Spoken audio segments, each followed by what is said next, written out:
imagined and written by Darrell Abdullah Kirk. Temple of the Lion. The Darius Chronicles. Dedicated to those that understand unity as the prime directive, for without it life boils in contempt. A book written for the sincere minds and hearts of those that clamours for this harmony, which is graced by intellect, forged in truth and stabilized through understanding.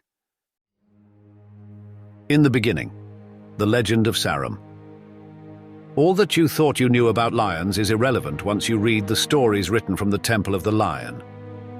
There is a legend held dear amongst lions, spoken from long ago before man ever walked the earth, when the lands were one, when earth produced a great bounty without number. It is said the originator, the supreme creator of all that exists between heaven and earth, shaped Sarrum from the soil of the earth. Sarrum was the first of all lions, and his companion Uriel and all other life. Sarrum possessed a luxuriant mane as black as ebony. His eyes were a bright, piercing yellow, as if the sun shined within them. Both Sarrum and Uriel's coats were bright yellow, dappled with rich spots, rivaling the patterns of the jaguar. The two were king and queen over all beasts. His rule was to stretch over the distant planet by means of his offspring.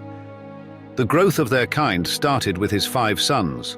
They all held many gifts, all bestowed upon each at birth by the supreme originator himself. The firstborn was Ardak the Wise. Secondborn was Kulkan the Loyal. Third was Kaidar the Strong. Fourth was Bryak the Valiant. And last was Mudhud the Just. Daughters too were born to Sarrum as well. They were Terra, Zendla, Tati, Mina, and Hadala. Sarrum's cubs flourished in the knowledge of the originator. The kingdom blossomed in number and strength. The population of lions expanded without restraint, making for a mighty nation. Life remained peaceful during Sarrum's rule, but soon that peace was interrupted with the emergence of Ash. From the belly of the earth's darkest caverns, Ash and a host of his kind, the last of the giant lizards, came forward and challenged Sarrum for control over the planet. Unlike the giant lizards of the past, Ash was something more. He was the first of the Nungeda, possessing powerful wings, thick scales, immense horns, and the ability to breathe fire. On seeing this, Sarrum called his old cubs and an army of lions together to face this menace at the great mountain Javan. There in Javan dwelt the Sargon, famed saber-tooth cats. They joined Sarrum and his cubs in the battle against Ash. Lasting a sum of 3 years, it was the bloodiest battle in all lion history, culminating with the eventual defeat of Ash. Sarrum and the Sargon king Tyrak managed to assail him back into the caverns from whence he came.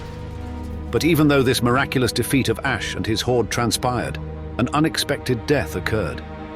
Though victorious, Sarrum suffered horrendous wounds from the battle. With his dying breath, he gave control of his kingdom unto his 5 sons. Knowing Ash's relentless desire and possible return, Sarrum began the separation of the tribes by his sons. The sons were commissioned to separate and form tribes into the distant parts of the developing lands. This divide eventually caused physical changes to Sarrum's offspring, due to change in regional environments.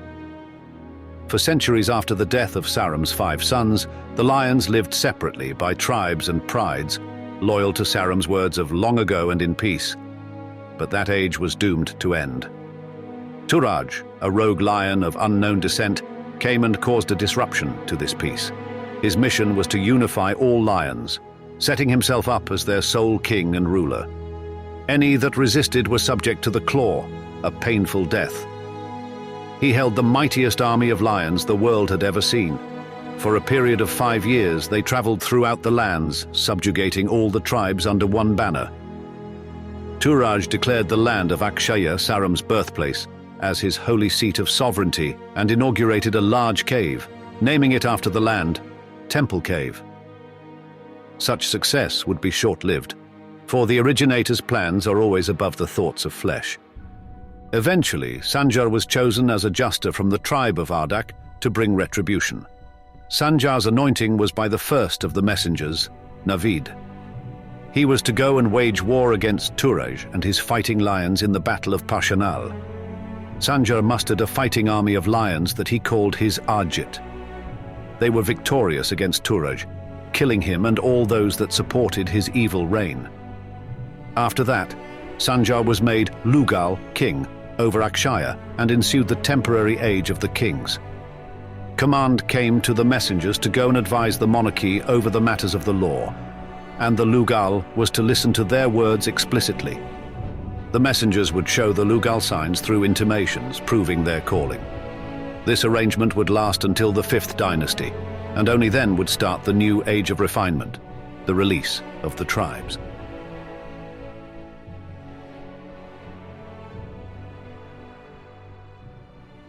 Hasten to return for our forthcoming episode, unveiled weekly, here at Legends of the Savant.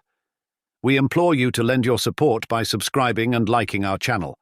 Engage freely in the discourse below, for what we cherish most is thoughtful discussion untainted by drama. Your comments are most welcome.